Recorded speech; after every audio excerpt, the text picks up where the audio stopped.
అందరికీ నమస్కారం.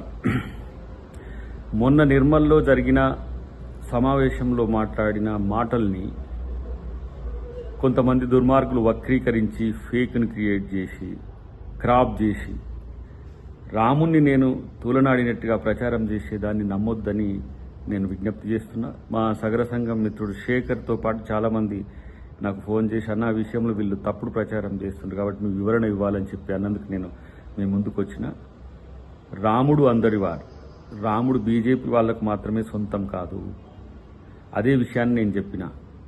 దాంట్లో చాలా స్పష్టంగా రాముణ్ణి మొక్కుడే బీజేపీని తొక్కుడే అన్న దాన్ని కూడా పక్కన పెట్టేసిండ్రు. సో ఆ కసిని అమిత్ షాను మోడీని రాజకీయ విమర్శలు చేస్తే అది రాముని మీదకి తెచ్చి రాజకీయ పబ్బం గడుపుకోవాలనుకుంటున్నారు. రాముణ్ణి నమ్ముకునే వాళ్ళం మేమైతే రాముణ్ణి అమ్ముకునే వాళ్ళు బీజేపీ మిత్రులు. సో ఒక పవిత్రమైన రామనామాన్ని యుద్ధ నినాదంగా మార్చొద్దు.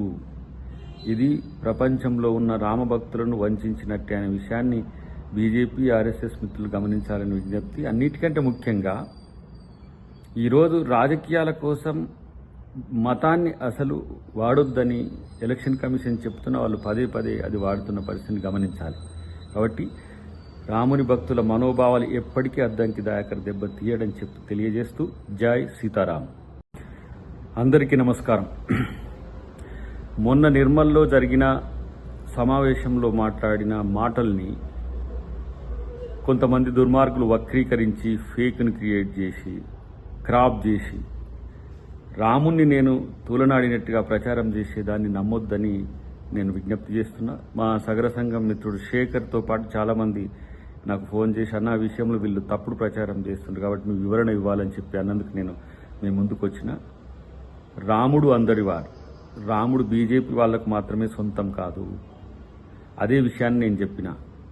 దాంట్లో చాలా స్పష్టంగా రాముణ్ణి మొక్కుడే బీజేపీని తొక్కుడే అన్న దాన్ని కూడా పక్కన పెట్టేసిండ్రు. సో ఆ కసిని అమిత్ షాను మోడీని రాజకీయ విమర్శలు చేస్తే అది రాముని మీదకి తెచ్చి రాజకీయ పబ్బం గడుపుకోవాలనుకుంటున్నారు. రాముణ్ణి నమ్ముకునే వాళ్ళం మేమైతే రాముణ్ణి అమ్ముకునే వాళ్ళు బీజేపీ మిత్రులు. సో ఒక పవిత్రమైన రామనామాన్ని యుద్ధ నినాదంగా మార్చొద్దు. ఇది ప్రపంచంలో ఉన్న రామభక్తులను వంచినట్టే అనే విషయాన్ని బీజేపీ ఆర్ఎస్ఎస్ మిత్రులు గమనించాలని విజ్ఞప్తి. అన్నిటికంటే ముఖ్యంగా ఈరోజు రాజకీయాల కోసం మతాన్ని అసలు వాడొద్దని ఎలక్షన్ కమిషన్ చెప్తున్న వాళ్ళు పదే పదే అది వాడుతున్న పరిస్థితిని గమనించాలి. కాబట్టి రాముని భక్తుల మనోభావాలు ఎప్పటికీ అద్దంకి దాయకర దెబ్బ తీయడం చెప్పి తెలియజేస్తూ జై సీతారాం.